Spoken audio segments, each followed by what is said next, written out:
Hello and welcome to coverage of the Magic Online Championship. I'm Marshall Sutcliffe in the booth with Eric Froelich, and we are just about underway here in the first round of standard action here. I know a lot of you have been waiting patiently for us to get through that pesky draft format. We had a really good time with that one, but it's time for some standard, and we've got a couple of kind of new decks that we haven't seen before, a few of the old standbys that you would expect to see at a tournament like this. And in fact, two of them are fighting against each other here. We've got, well, it's a Jund deck in the hands of Jund Megamorph. Yeah, Jund Megamorph in the hands of Alexa Tellerov, and on the bottom, Abzan Aggro there for Daryl Ayers. Yeah, Abzan Aggro is one of the more popular decks in the metagame. Definitely put up some good results. Definitely put up some bad results too. I mean, this is one of those decks that sometimes is very well positioned, and when it is, it has some powerful cards. There's no question that Rakshasa, Death Dealer, Fleecemane Lion as early drops are just a powerful way to start things off for any deck. And yeah, being able to go over the top with Siege Rhinos and Wingmate Rocks. All right, so a lot of good options, a lot of good flexibility. You can go bigger than a lot of the aggro decks, and you can go under a lot of the control decks. So a really powerful, aggressive strategy. Thoughtseize is going to kick things off here. Off of an Urborg. Both lands come into play tap for Daryl on his side, though. They make all of his colors, so once he gets rolling, he's going to have access to all of his mana, but it could be a slowish start for him there. Yeah, Thoughtseize... It definitely is a fluctuating card in power level based on the various matchups and what you expect to see in a format. Before the last big rotation, Thoughtseize was a huge player. We're talking about a Black Devotion against Blue Devotion, where devotion counts really matter, curves really matter, and Standard is kind of getting closer to that place, it feels like now. And Daryl already being down to 6 cards makes Thoughtseize even more powerful, try to disrupt things, and I'm not sure exactly what the plan is, what he's looking to take.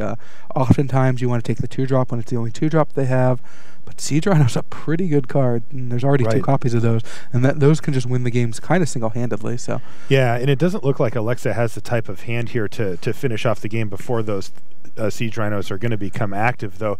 It looks like he's decided to conserve his life total as aggressively as possible by taking the 2-drop here. A nice draw there for Daryl. He finds a Thoughtseize, so he can actually play a spell next turn even if he doesn't draw an untapped land. And a really good draw for Alexa too. He wanted a green source. The fact that it comes to play tapped lets you scry. He gets to put a card on the bottom of his deck. It's pretty good. I mean, that's kind of exactly what you want right now. I think if I could have any card come off the top, Temple of Abandon would have probably been towards the top of my list, if not the #1 choice. All right, there's that Thoughtseize. And Daryl's also found another land here of his own, and the Thoughtseize is going to be able to take Whisperwood, Courser, Wayfinder. Probably not going to hit the Deathmist Raptor here. So what are we looking at here, Efro? I think 9 times out of 10 you're taking Courser, but Courser's doesn't actually do that much against Anafenza or Siege Rhinos. It's still the powerful card because of the card advantage, capabilities that it has. He actually has no way currently to deal with a Whisperwood, so it is a huge threat. Although, Alexa's pretty far away from casting that. The Courser and the Wayfinder help get him there. So, without any reasonable way to actually deal with a Whisperwood Elemental, that's going to be the card that Daryl's going to select. Well, aggressive here from Alexa. He's going to fire off the old Deathmist Raptor here on turn 3 and to start getting his beat down on. Although Daryl did know that he had an Abzan Charm on top of his deck, he scried that to the top. So yeah, it was definitely an interesting decision last turn. Courser comes down and does not reveal a land. So Alexa really wants to see a land there, preferably a scry land. Did not find it. Anafenza is a pretty nice one to combat the synergy of Deathmist Raptor and Den Protector.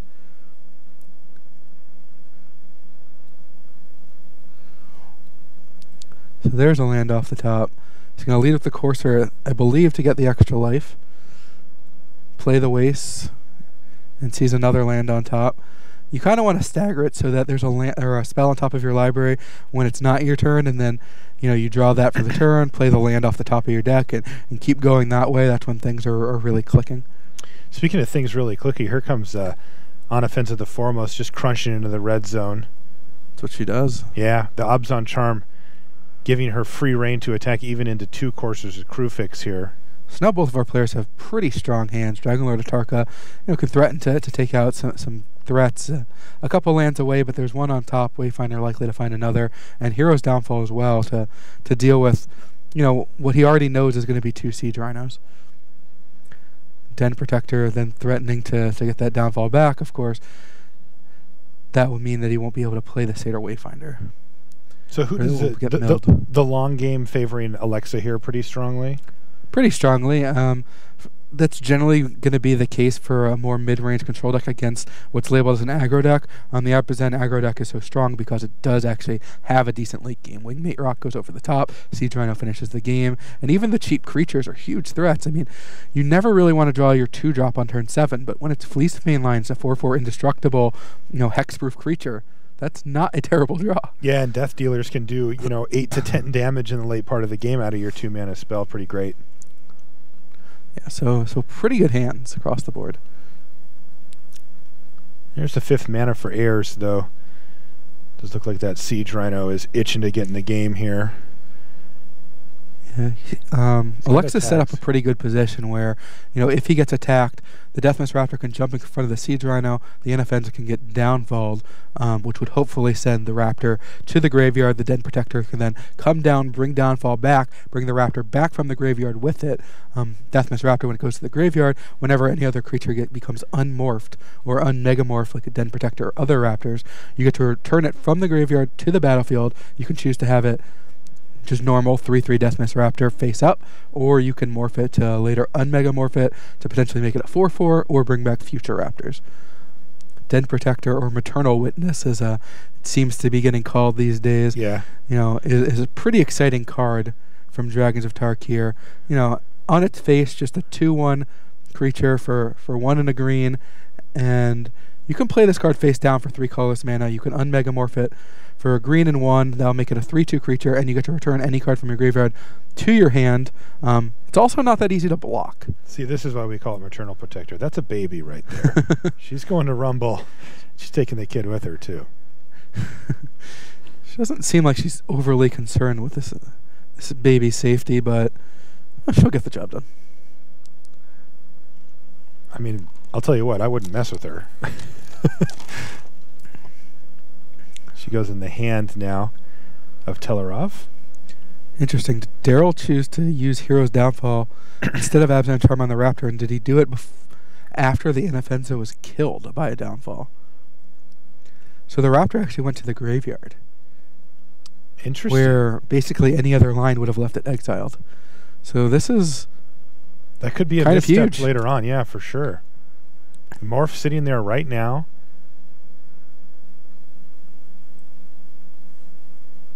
Yeah, that could really come back to bite him here. Take a quick look at the graveyard here. You can see the Deathmist Raptor, what is it, dancing or whatever it's doing there. Waiting to come back in. Just like Josh Utter-Layton. All you guys get invitational cards. This is ridiculous. You with your Mars Hulk, Josh Utter-Layton with Deathmist Raptor, and of course David Ochoa with Seeker of the Way. Yeah, well, you get like trophies and money, so you gotta leave something for us. Yeah, Luis gets burritos. Perhaps the luckiest of all of us. So this Deathmist Raptor looming in the graveyard is really a major issue now for Heirs. Is it threatens to trade off for the big Siege Rhino there, and it's going to make him kind of change what his line is. He's going to kick things off with On Offensive the Foremost, leaving the Siege Rhino and Abzan Charm in his hand.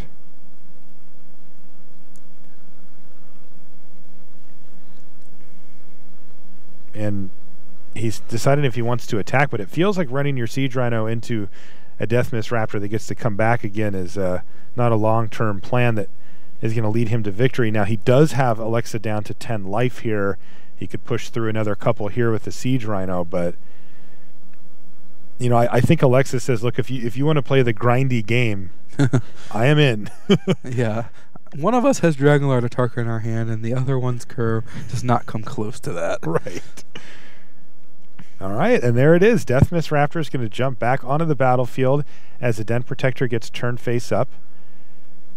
Hero's Downfall back in hand. Right, Hero's Downfall back in hand now as well. Deathmist Raptor's going to block and soak up 3 of the 5 damage, leaving Alexa at 8, but more importantly, killing the Siege Rhino. Yeah, it will be exiled because of the Inoffenza, which came down pre-combat. Of course, that probably could have happened the turn prior, and things would have looked a little bit better for Daryl, although not fantastic still. Right. In the meantime, the 2 life that he lost, he's going to get him right back off of the Paris Courser Crewfix here. Temple of Abandon hitting the battlefield and triggering those. And he's left himself with a forest on top. Yep, Downfall will come down, 7 damage will come across, and yes, threatening to win this game next turn. Siege Rhino could certainly come down, send Daryl back up to 7, but there's 8 power in play, and with an untapped land in hand, Dragonlord Atarka will come down next turn and should end it. Yeah, you can see that that Alexa left that forest on top so that he was guaranteed to hit a land with his Satyr Wayfinder. Well, he had already played the temple first, I believe. Yeah, I just mean that he could draw it. And Siege Rhino's going to come down and drop him down to 7. There's that forest, which is going to clear the way here for Dragonlord Atarka, and that is going to do it for this game. Daryl Ayers picking a fight that he couldn't quite win there, and Alexa's going to take game 1 in impressive fashion there. He really turned the corner in the late stages of that game, and you could see that, you know, he had a lot of ways to spend his mana that generated him card advantage and board advantage, while his opponent just didn't. Yeah, absolutely. Looks like Daryl's looking to bring in a lot of cards. I only see 5 left? 5 left, yeah. Oh, man. So 11 coming in here. Now, these players have submitted these deck lists for the competition, I think it was a week ago or so. It's been a while. They've had enough time to practice, and where they couldn't change their mind anyway. You know, I know a lot of players fall for the trap of, you know, the night before the tournament or whatever, somebody says, this is the sweet new deck, and they pick it up. But these guys didn't have that option here. So a lot of them have, you know, some notes and some experience here with these. Yeah, the cards coming in, it looks like 3 copies of Den Protector. Of course, we saw that card on the other side in Game 1. 3 copies of Ultimate Price. Pretty good against big green creatures. You saw Whisperwood Elemental, Courser of Crewfix. Great answer to those. 2 self-inflicted wounds. Just get rid of a green creature, make them sacrifice it. And 2 Hunt the Hunters, which is an interesting and kind of narrow card, although goes pretty well here. You get to give one of your green creatures +2/+2 and fight another green creature. So, you know, a very efficient removal spell for just a green mana. On the other side, more removal, it looks like. Yeah, Alexa's looking to maybe tune his removal a little bit. Bile-White's looking to come in. Looks like some Crux of Fate's coming in. Whisperwood's going out. Yeah, Foul Tongue's coming in as well. He's definitely not looking for Ultimate Price. The Abzan aggro deck does not have many mono-colored creatures. Interesting. Interesting. Took out a Courser there? I think he's probably taking out Courser, fearing a card like Jamoka's Command, although I think that was one of the first cards to come out for Daryl. Zigging while he's zagging, that could turn out poorly here. All right, let's jump back down to the main match here, where we've got Daryl Ayers versus Alexa Telerov. Alexa currently up a game. This hand for Daryl is kind of exactly what you want. No removal, don't really need it. You're going to have a 2-drop, a 3-drop for pressure, hopefully find a land for Siege Rhino, and Wingmate Rock to just finish the game off. Right, so also being on the play is going to be huge here. Let's see what Alexa can come up with. Yeah, he's on a mold of 6. He's on a mold of 6 and has not nearly as explosive of a hand, though. The Bile Blight could prove valuable here. It could, but forced to lead on Red-Green Temple, you know, that's a cost. Indeed. You know, but the game plan we have sketched out here has Daryl Ayers playing a second copy here of Rakshasa Death Dealer on turn 3. True. So we'll see if it plays out that way. He's drawn a Den Protector here. He might be incentivized just to play that face down instead. It's a little more mana efficient, and it does play around a card like Bile Blight. Totally. Plus, it potentially sets him up to, you know, either bring back Windswept Heath, which is an often overlooked play. he needs more mana. He's got a 4-drop and 5-drop in hand, and it also is going to give his Den Protector evasion to, it can't be blocked by things like Satyr Wayfinder. So that's right. Really powerful card. Yeah, we see up in Alexa's hand as well. He's got Xenagos the Reveler, and that would be let the Den Protector get over that too.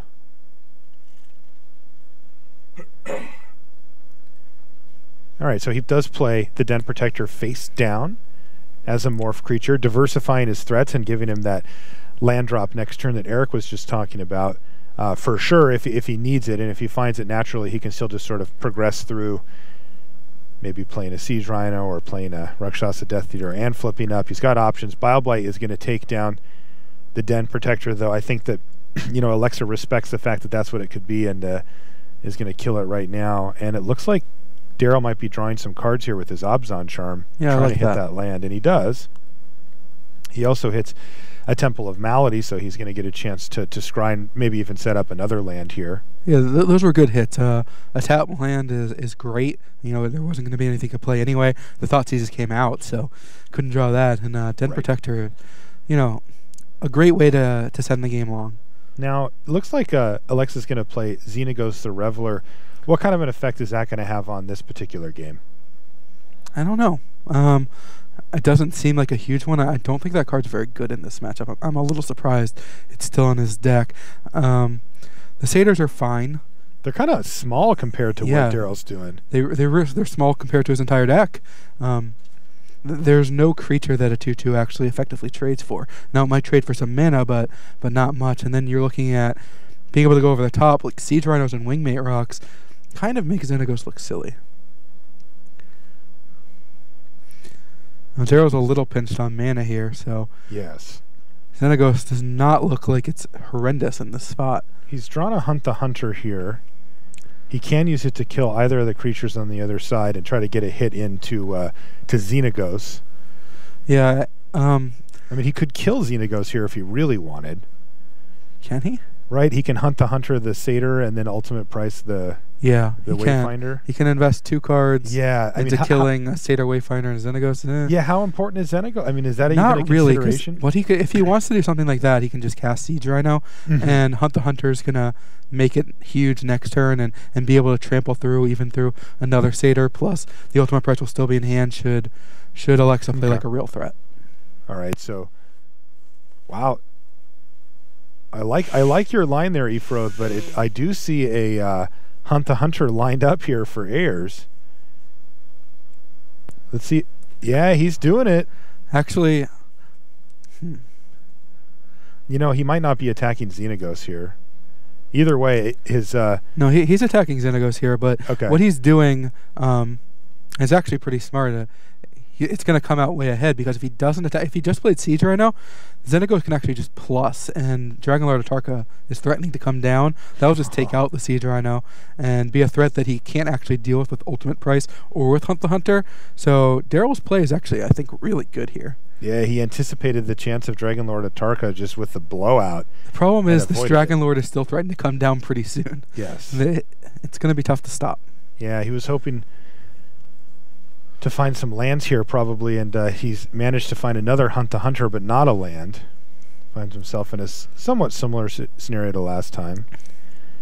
Alexa basically just trying to buy time here so that he can get to Dragonlord Atarka, which is a major issue, especially given the hand that Darryl has here. He just can't beat it, right?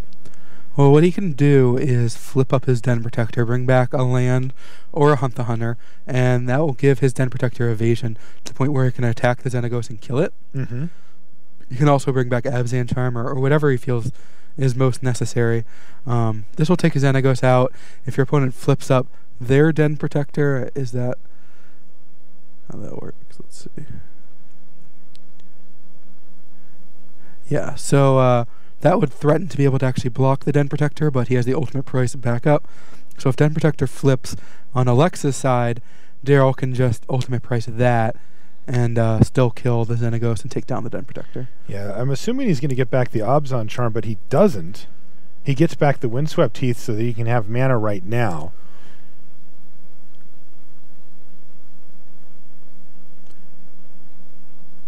And it looks like he's actually lining up a Hunt the Hunter here. Yeah, if he uses Hunt the Hunter on Den Protector, he's basically assured that the Den Protector will get through and kill the Xenagos if that's what he wants.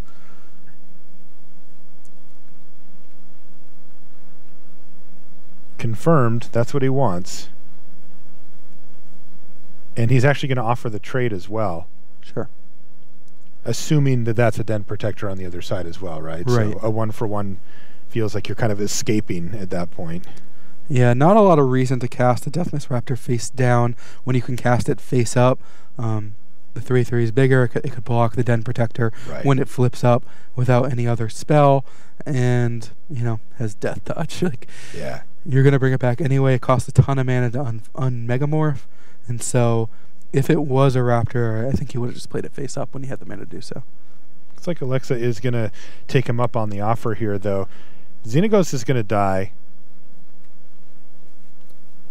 But the clock is ticking until we can get to Dragonlord Atarka. Yeah, I mean, Daryl's got a lot of powerful cards just waiting in reserve. They're not as powerful as Dragonlord Atarka, but he does threaten to go wide, especially with this Wingmate Rock. Yeah. Major issue, though, for Daryl is that he doesn't currently have an answer to Dragonlord Atarka. If that card resolves, it's going to take a couple of things with it. Oh, maybe I spoke too soon. There's a Crux of Fate. Yeah, that Crux was one of many spells milled by the Satyr Wayfinder. And Foul Tongue's a pretty good draw, too. That'll wipe out the board. He doesn't actually have the untapped land to cast Dragonlord Atarka next turn. Nor if he sees one on top of his library do I think he actually wants to keep it on top. That's not the best draw. He's actually considering firing off the Crux right now. Interesting.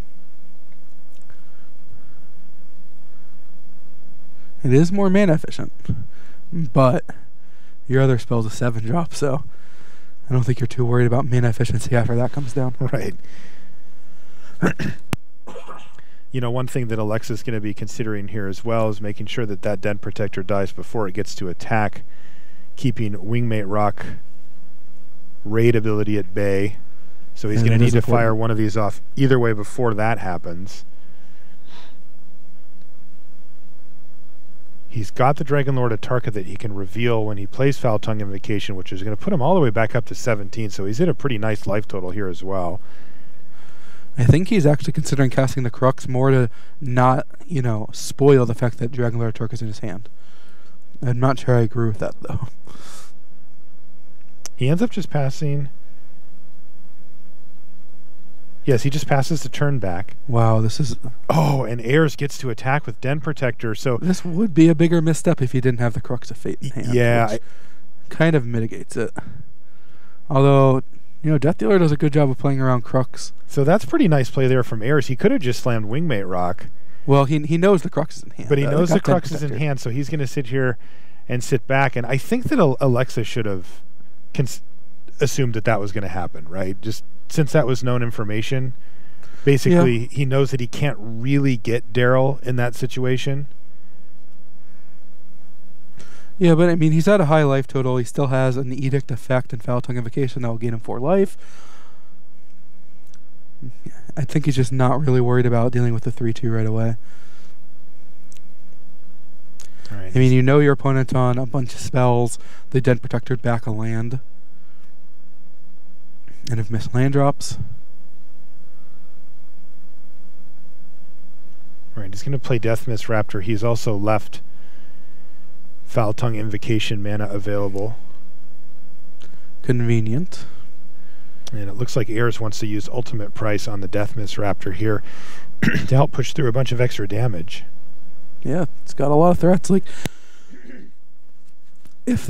if his creatures are able to get through and there is no Foul Tongue Invocation or removal spell that comes down, even should he get Cruxed, well, he can AoL regenerate Death Dealer after pumping it, sending Alexa down to 3, and Siege Rhino's threatening lethal. So lots of good options right now for Daryl, assuming Alexa doesn't have too much. I mean, he knows about Crux of Fate. Assuming one of the cards is Dragonlord Atarka, there's a lot of things that right now, if he casts Ultimate Price, he's just going to win. Now, Foul Tongue, it definitely throws a wrench into the plan, though. All right, so there it is. End step Ultimate Price to take down the Deathmist Raptor. Another land off the top here for Ayers. And this is going to clear the way for what could be a very large attack. Does he pump once here? Yeah. So this is 7 damage coming in. He's going to pump again. So the net result here is that Alexa's going to take 2. Mm-hmm. And the Den Protector is going to hit the bin here for Daryl Ayers. And Daryl's going to get a little bit of bad news as well, that his opponent's holding Dragon Lord Atarka.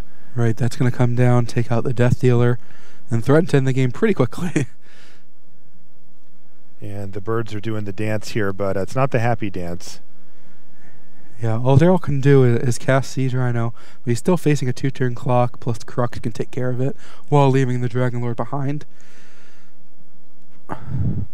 And the Dragon Lord's going to finish this game in 2 quick turns if left unchecked as well. Right, the Wingmate Rock is just going to be a chumper. It's not even going to have a buddy. And Dragon Lord Atarka. So Daryl needs to see something like Hero's Downfall, Abzan Charm. All right, let's see what he's got Den in his Protector graveyard is here. just 1 mana shy. He's got an Abzan Charm in his yard. He Ultimate only has Price 7 doesn't mana. do anything. And yeah, so 1, 2, 3, 4, 5, and he would need 1 more to make that Wingmate work. Rock can chump block for a turn. He'll go down to 3, and if he draws a land, he can survive. This will also require Alexa to brick for a few turns. All right, so we've got a plan laid out for you, Daryl. He only gets 1 turn of chump block duty, too, with the Wingmate Rock. The other one will not be enough to stop the trample from killing him. Man, Dragon Lord Atarka, huge. 8/8 flying trample, and it also cleared away a creature. That's why people splash for this card in Standard. It is so dominant once it's on the battlefield. Oh, he's actually just going to cast the Den Protector, try to attack for 3, and then have 2 blockers next turn with the Wingmate Rock. This looks like what his plan is. Attack for 2 with the Den Protector? Attack for 2 and make a rock and a buddy next turn. Okay. Otherwise, sacrificing this land's a misstep because he actually needs to draw a land to be able to morph Den Protector, flip it up, and get a way to actually kill the Dragon Lord. So what this also does is it leaves Siege Rhino as an out. Yes. Potentially, if Alexa has nothing. So Alexa bricks. Oh, he didn't do it. Well, it ends up not mattering. Bioblight's going to cause this to be lethal. Yes. But otherwise, that would have just been a misstep. Right. Well, either way. Yeah. All right, and Trample's going to get it done. Alexa Telerov takes down the match 2-0 over Daryl Ayers and improves his record to 7-4. Ayers is going to drop to 5-6 as we work our way through this final stretch, this final leg of our Swiss tournament. Yeah, I mean, not too many rounds left. The players at the top can start to taste it.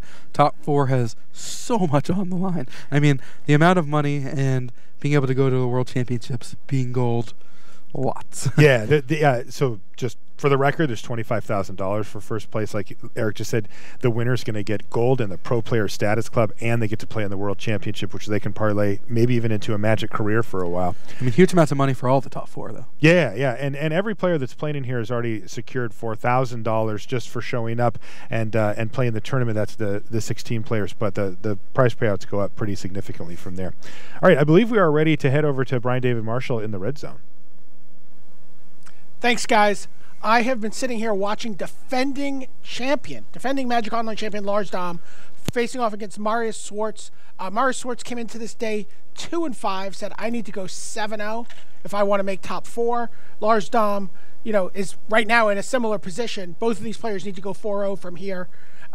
Marius was the only player to 3-0 his draft. So let's pick up this match and see what's going on. Lars leads off with a forest and an elf. Got a Scryland on the other side. No second land for Lars Dom, but he does play a Sylvan Caryatid. More Scry. Still no land for Lars Dom. Plays his 3rd mana creature of the game. Plays his 4th mana creature of the game. 3rd Scryland for Marius Schwartz, who's not doing anything here. So we have 1 land, and we have a Dragon Lord Ojutai. What just happened? I don't know. What is this? I don't know. You think you're playing like modern elves here for a second, and suddenly Dragon Lord Ojutai shows up. If you would have snapshotted this, I would have been like, wait, what happened here? Nothing in the graveyards. Okay, here comes Ashiok Nightmare Weaver. I don't think Ashiok's going to be weaving many nightmares here. Yeah, we don't think that this is going to live very long. And it comes down, and then still only 2 lands and a Whisperwood Elemental for Lars Dom. Why not? It lives through to his end step. It gets to do stuff. So 5th land now for Marius. It is turn 5, and he Heroes Downfalls the tapped Dragonlord Ojutai. There's a Fleecemane Lion. Oh, it's going to get monstrous. Get in for 6. Make a creature. Scry again. Marius has his own Dragonlord Ojutai. I don't know if that matters. This is just like, for someone who was on 1 land for pretty much the first 4 turns of the game, this is another Dragonlord Ojutai. Now it looks like he's just flooding. Yeah. That Bile-Blight was right on time. Yeah. Yeah. Bile-Blight's there to get the job done. And then send everyone in. Marius is at 4. He's got a Foul Tongue Invocation. He goes to 8, but the game is over. So Lars Dom takes the first game, largely on the strength of that 1 land keep. So, you know, pretty tough. I mean, you don't have a match to give here, and you keep a 1 lander. That's pretty impressive. And, I mean, obviously he had all the mana elves, but if any of those creatures had been killed, this game could have been very different. So let's take a look at the second game, see how that played out for these guys. Marius, of course, will be on the play. Both players keep 7. A Dismal Backwater leads things off for Schwartz. He thought seizes away a Fleecemane Lion. So no big turn 1 here for Lars Dom, but he does have a Mastery of the Unseen for turn 2. That's a big turn 2. You know, and there's Deathmist Raptor. We're seeing a lot of this card just going around through the different tables here. Seeing a lot of Deathmist Raptor. Probably the most ubiquitous card I've seen in Standard so far here. A Morph, and Ashiok activates for a 2nd time. Bile-Blight takes down the Morph. It was a Deathmist Raptor, by the way. So we can expect to see that coming back at some point. So another activation for the Ashiok, and then Master of the Unseen starts to do its work. Goes to attack Ashiok. Hero's Downfall tries to kill the Deathmist Raptor, but Valorous Stance saves it. Ashiok's going to fall to the 5 power of attackers.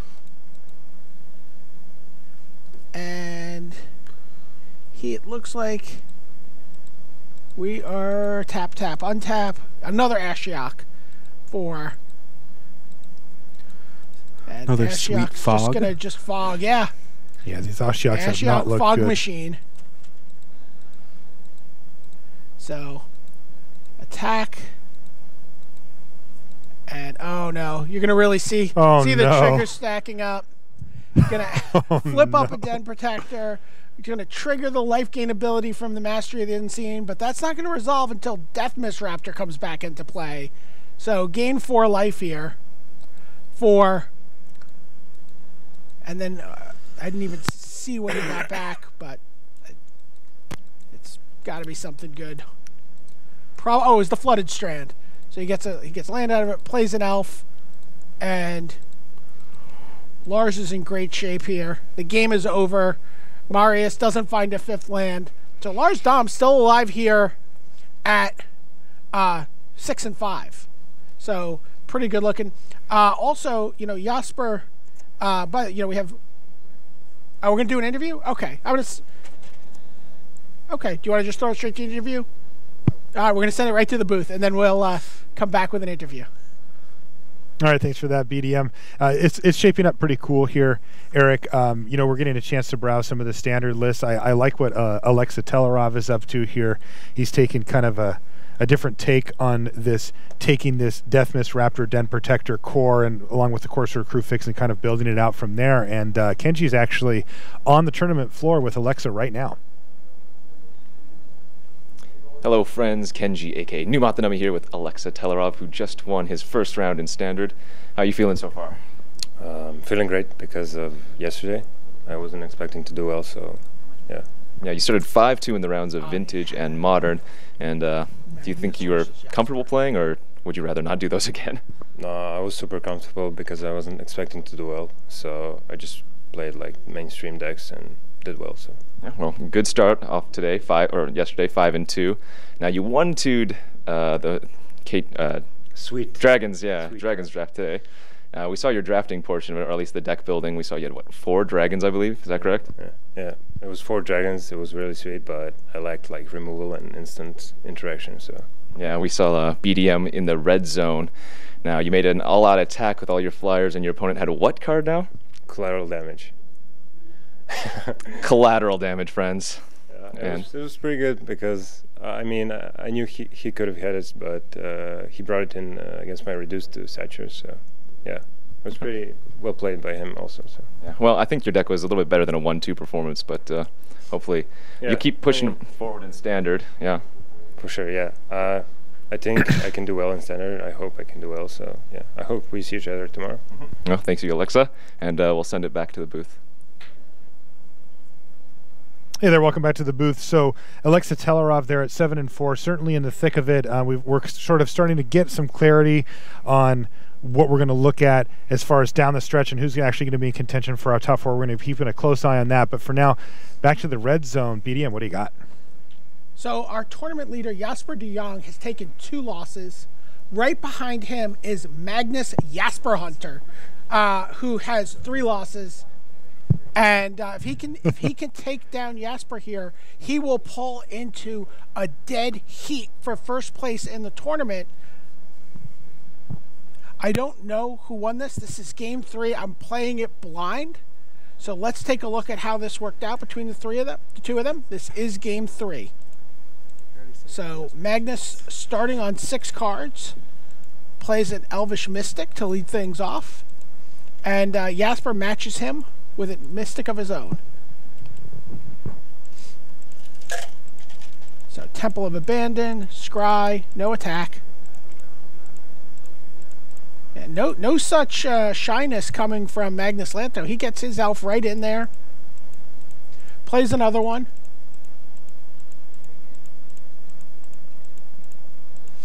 Twin Bolt one time.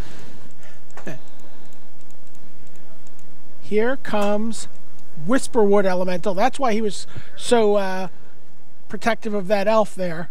Whisperwood Elemental for Magnus Lanto here against Jasper. It's going to live through to the end of the turn.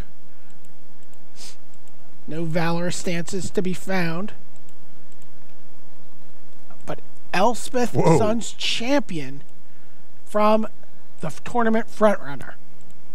Makes 3 tokens, passes the turn. That's There's a turn 4 Rattleclaw Elspeth? Mystic. It's unmorphed. 3 mana in the pool. Plays a land, plays Wooded Foothills, sacrifices it. Plays Dragon Lord Atarka. Turn 5 Dragon Lord Atarka from Magnus Lanto. You can use it to just kill Elspeth, He right? just kills everything here. Picks off Maybe this is 5 better. creatures. Well, you can attack Elspeth. Well, I said use it to kill Elspeth. Wait, what happened? I believe that they're all dead, but They are. yes, they are. Their ghosts are haunting the red zone right now. Yeah, when the damage gets distributed to multiple targets on the replay, sometimes it gets a little wonky like that. So just ignore those creatures there. Yeah, that was sweet. Use Dragon Lord Atarka to kill Elspeth. And 5 creatures. no big deal. So he's at 19. He plays a morph. It is his only creature. So Whisperwood Elemental. Something happened to Whisperwood Elemental there.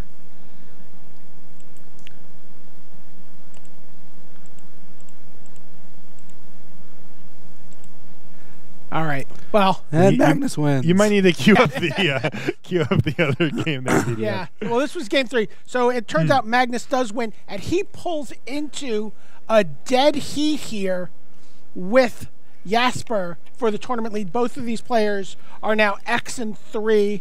I don't believe anyone else is X and 3 in the tournament at this point. I think Jasper's at X and 2 now. Oh, he's X2. I'm sorry. So that's his second loss. Okay. So Magnus is in second, and then you have 7 4s, 6 5s. So going to send it back to the booth. Jasper, people are closing in on him. Yeah, you can see that things are starting to tighten up as far as our standings go here at the tournament, and these ones are particularly difficult to interpret even for us in the booth and for the players as well, just because they tend to get compressed towards the middle, which is what happened as we came into the end here, and we're going to see a pretty close finish as we cut to the top 4. Before we do, though, we've got 3 more rounds of standard to cover here. We're going to take a quick commercial break, though. When we come back, we'll have more standard action here from the Magic Online Championship.